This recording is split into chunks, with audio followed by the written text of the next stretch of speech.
کرنے جا رہے ہیں، دین کے لیے سب کچھ لٹا دیا، اگر ہمارے پاس کھانے کے لیے زباں پر شکوے رنجو علم کے نام ہم سے گھبرایا، ان کے پاس کچھ نہیں تھا پھر بھی وہ راضی تھے، ہمارے پاس بہت کچھ ہے پھر بھی زبان کمپلینز ہے۔ اب کیا ہوا؟ ابھی مدد ہو۔ شہد کی مکھی میرے آقا علیہ الصلوۃ والسلام بارگاہ میں حاضر ہوئی، ان کے مبارک کانوں کے پاس بھنبھنانے لگی، الگ ہی آواز۔ صحابہ کا عقیدہ دیکھیں، حضور ذرا یہ بتائیے شہد کی بھی آپ سے کیا مینز؟ صحابہ یہ جانتے تھے کہ میرے آقا سب کی بولیاں جان۔ اب وہ شہد کی مکھی، آقا علیہ الصلوۃ والسلام نے فرمایا کہ اس نے مجھے یہ کہا ہے کہ حضور آپ کے صحابہ ہمارے صرف روٹی ہے ان کے پاس علم نہیں، مکھیوں میں یہ بے چینی پائی جا رہی ہے، سیدی ہم نے قریب ہی ایک شہد کا چھتا بنایا ہوا ہے، مکھیاں اسے اٹھا کر نہیں لا سکتے، آپ کسی صحابی کو ساتھ بھیجیں وہ شہد لے آئیں تاکہ آپ کے صحابہ روٹی کے ساتھ۔ نبی پاک نے مولا علی شیر خدا کرم اللہ تعالی وجہ الکریم سے فرمایا اے علی جاؤ چھتا ہے وہ لے، مولا علی شہد، صحابہ اب روٹی کے ساتھ صاف شفاف، اب مکھی یا کوئی اور مکھی پھر آ کے بنوانا، صحابی عرض کرتے ہیں حضور اب کیا کہہ؟ آقا میں نے یہ تو بتاؤ شہد بناتی۔ مکھی نے جواب دیا ہے کہ حضور جب شہد چوسنے کے لیے، شہد کا رس جمع کرنے کے لیے باغات اور جنگلوں میں جاتی ہیں اور پھولوں کا رس چوستی ہیں، یہ پاک نے بڑا ریلیونٹ کو، پھولوں کا رس کڑوا بھی ہوتا ہے پھیکا بھی ہوتا ہے تو بڑا میٹھا ہوتا ہے۔ آپ کو بھی سوئی ہوگی، کبھی اب ہار وغیرہ کوئی پہناتا ہے تو گلاب کی تو کھا لی جا سکتی، اگر چمبیلی اور موتیا وغیرہ یہ تو بہت کڑوا ہوتا ہے، تو اتنا میٹھا ہوتا ہے کہ نام لے تو وہ میٹھا ہو جائے، کتنا ڈفرنس۔ نبی پاک پھولوں کا رس تو کڑوا پھیکا بھی ہوتا ہے،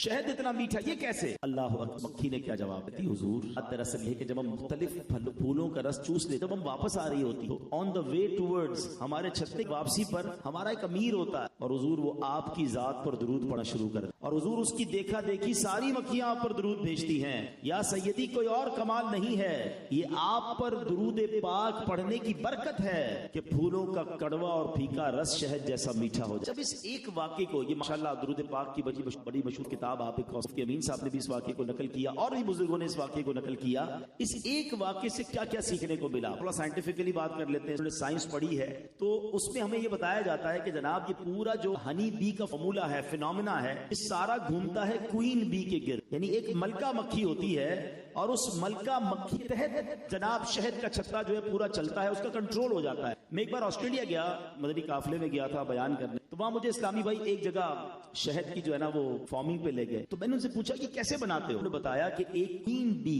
اور جیسے ہی ہم اس کو چھتے میں ڈالتے ہیں نا تو اللہ کی شان دیکھے کہ 2 کلومیٹر ریڈیس پر، 2 کلومیٹر کے فاصلے پر جتنی مکھیاں شہد کی ہوتی ہیں وہ اس کے کنٹرول میں آ جاتی ہیں اور اب اس کا آرڈر مانتی ہیں۔ اور میں نے کہا اچھا جب شہد جمع ہو جاتا ہے اب یہ مکھیاں باہر کیسے نکلتی ہیں؟ کہتا ہے کرنا ہوتا ہے کو باہر نکال لیتے، آہستہ آہستہ تو باقی شہد مکھیاں بھی چلی جاتی ہیں، شہد نکل۔ سائنس نے 1400 سال بعد سمجھا کہ یہ شہد بنتا کیسے ہے۔ میرے آقا علیہ الصلوۃ والسلام نے ہمیں 1400 سال پہلے بتایا کہ ایک ملکہ مکھی ایک لیڈر ہوتا ہے اور سب اس کے تابع ہوتے ہیں اور وہ سب درود پڑھے تو شہد میں مٹھاس آ جاتی ہے۔ سبحان اللہ۔ آج ہر ڈاکٹر، ہر جناب طبیب بتاتا ہے تقریباً تمام بیماریوں کی شفا جو ہے وہ شہد میں موجود ہے، قرآن کہتا ہے شہد میں شفا ہے۔ اب ذرا غور کیجئے، جو چیز بنتی ہی نبی پاک کی درود پاک کی برکت سے ہو تو اس میں شفا کیوں نہ ہوگی، اس میں برکت کیوں نہ ہوگی؟ تو اب ہمیں ایک بات علماء نے بتائی، پھولوں کڑوا اور پھیکا رس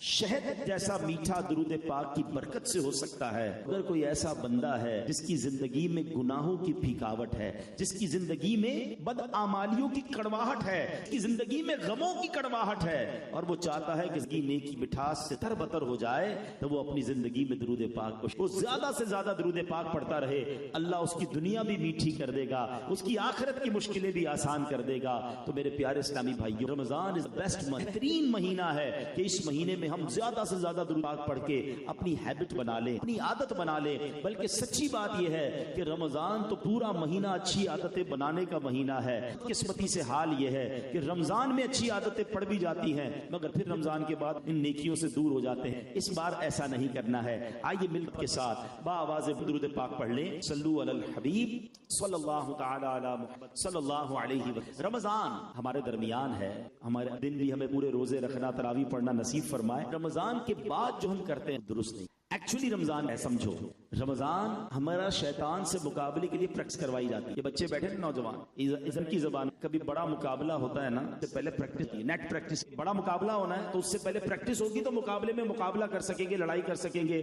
یہ جناب کوئی بھی اسپورٹس ہوتا ہے ایسے سمجھو کہ پورا مہینہ شیطان سے لڑنے کے لیے پریکٹس کروا. شیطان بند ہے, رحمتوں کے دروازے کھول دیے ہیں, نیکیوں کا اجر بڑھا دیا ہے کہ تم پورا مہینہ پریکٹس کر لو کہ تم بھی نماز پڑھ سکتے ہو, تم بھی مسجد میں آ سکتے ہو, تلاوت کر سکتے ہو, اللہ کا ذکر کر سکتے ہو, گناہوں سے بچ سکتے ہو, روزہ بھی رکھ سکتے ہو. جیسے ہی شیطان حاضر ہوتا ہے تو ایسا لگتا ہے پہلی بال پر ہی آؤٹ ہو جاتے ہیں. جیسے ہی چاند نظر آیا بندہ مسجد سے غائب. یہ کیا ہے؟ ہم اپنے دل سے پوری ہم کیا کرتے ہیں, کتنی بڑی مسٹیک کرتے ہیں. پورا مہینہ ہمیں رمضان عطا کیا گیا کہ نیک بن جاؤ. قرآن کہتا ہے تم پر روزے اس لیے فرض کیے لعلک تکون, تقوی اختیار کرو. جب معاملہ ہے کہ ایسے ہی رمضان جاتا ہے تو چلی جاتی ہے. بلکہ ایک اور بات کر لوں کہ یہ 10 روزہ تراویح, 11 روزہ تراویح, 5 روزہ تراویح, یہ ٹرینڈ چلا ہے, ٹھیک ہے, لیکن اس کا مطلب یہ نہیں ہے کہ اب آپ کی قرآن ہو گیا تو آپ کی تراویح بھی معاف ہو گئی. تراویح سنت موقرہ ہے, پورا مہینہ آپ نے پڑھنی ہوگی. یہ الگ بات ہے کہ چلے ماشاءاللہ ختم قرآن ہو گیا, اب آپ کسی اور مسجد میں جا کر بھی پڑھ سکتے, کہیں اور بھی جا کر پڑھ لیں, لیکن تراویح معاف نہیں ہے. ہمیں تراویح پڑھنی اور اس کو ساتھ سمجھے, بوجھ نہ سمجھے. اچھا پورے سال میں کب ہوتی ہے تراویح؟ رمضان میں. قرآن کی اسپیشل سوغات ہے, اسپیشل عبادت ہے. تراویح کو بوجھ نہیں کہ سعادت سمجھ. تو انشاءاللہ نیت کریں, رمضان میں بھی خوب عبادت کریں گے اور رمضان کے بعد بھی عبادت. چونکہ یہاں قرآن ہوا ہے, قرآن پاک کے بہت کچھ آنا چاہیے مگر انفارچونیٹلی بہت کچھ دوسری چیزوں کے بارے میں تو آتا ہے مگر قرآن کے بارے میں ہمارے بارے لوگوں کو نہیں معلوم. اللہ نے قرآن پچھلی کیسے واقعات ہیں, ان واقعات میں ایک ایسا ہی بڑا ہی عجیب, ون آف دا, میں کہوں کہ تاریخ دنیا کے اگر عجیب و غریب واقعات جمع کیے جائیں ان میں سے وہ ایک واقعہ ہے, اور یہ واقعہ قرآن. اس واقعے کو پیش کرنے تو یقیناً جو اس وقت درس ملے گا وہ پیش کرنا ہے, اور دوسرا احساس دلانا کہ یہ ہے رب جس میں کیسے کیسے واقعات اور کیسی کیسی حیرت انگیز باتیں اور ہمارے لیے رہنمی پھول ہیں. ہم بعض اوقات دنیا بھر ڈائجسٹ, تو ناول, تو پتہ نہیں ویب سائٹوں ان کی معلومات رکھتے ہیں, قرآن کی معلومات نہیں. آج بات کرتے ہیں یونس علیہ سورہ یونس میں بڑا تفصیل موجود ہے اور ایسی عجیب و غریب داستان ہے حضرت یونس علیہ کہ جب بھی پڑھیں تو ایمان تازہ ہو جائے. معاملہ کیا ہوا؟ حضرت یونس علیہ السلام شہر باشندوں کی ہدایت کے لیے بھیجا. اب یہ موصل کے علاقے کا ایک بڑا کہ لوگ ان لوگوں کو بڑا سمجھایا, اللہ وحدہ لا شریک بلایا, یہ نہیں مانا. اب حضرت یونس علیہ السلام نے عذاب کی, ایمان نہ لائے, بہت عرصے سے تمہیں سمجھا رہا ہوں, اب تم پر رب کا عذاب آ جائے. قوم نے آپس مشورہ کیا اور انہوں نے مان لیا تھا, یہ جھوٹ نہیں بولتے, ایمان نہیں لا رہے کہ خدا پر, اگر یہ پھر بھی مان رہے ہیں کہ یہ سچے ہیں. سب بریک لیتا ہوں واقعہ. نبی پاک کی ذرا سیرت پر نظر دوڑائیں. 40 سال اعلان نبوت ابھی نہیں کیا. مکے والوں کے ساتھ جو بت پرست تھے, جو مشرکین تھے, بردار تھے, ان کے سامنے میرے آقا نے جب لائف گزاری اور پھر 40 سال کے بعد فرمایا کوہ صفا پر کہ بتاؤ میں کون ہوں, مکے والوں نے کیا جواب دیا تھا؟ آپ صادق امین ہیں, آپ سچے ہیں, آپ امانت دار ہیں. اللہ اکبر. وہ لوگ جو رب کو نہیں مانتے تھے, کریم علیہ السلام نے ایسا کردار پیش کیا, وہ بھی یک زبان ہو کر کہنے پہ مجبور ہو گئے کہ آپ سچ. اور آپ حضرت یونس علیہ السلام کی سیرت پڑھیں کہ آپ نے حالانکہ ان کو ان کی بات نہ ماننے کی وجہ سے,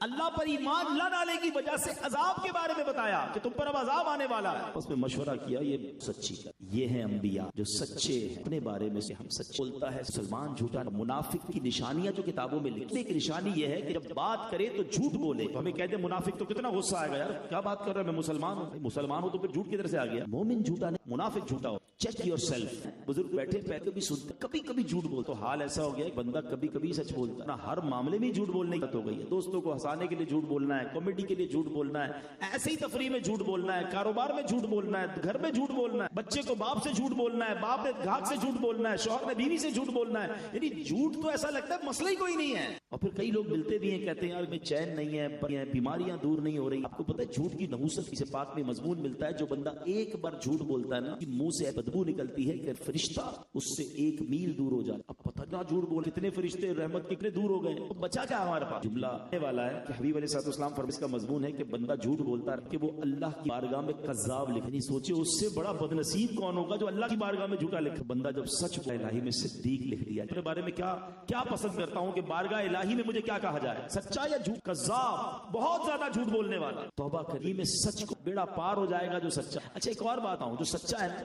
آپ کو بڑا پرسکون, بہت پیسفل, سچوں کے چہرے پہ نور بھی ہوتا ہے. اچھا سچا پیسفل اس لیے بھی ہوتا ہے کہ اس کو کوئی بات چھپانی نہیں ہوتی, اس سے آپ جب بھی کوئی بات پوچھیں وہ کریکٹ بات بتائے گا. جھوٹے کا ٹینشن یہ ہے کہ اس کو ہر بات چھپانی ہوتی ہے اور وہ آپ کو مضطرب ملے گا, پریشان ملے گا. وجہ بھی ہے, اب مثال کے طور پر کوئی جاب کر رہا ہے, کہیں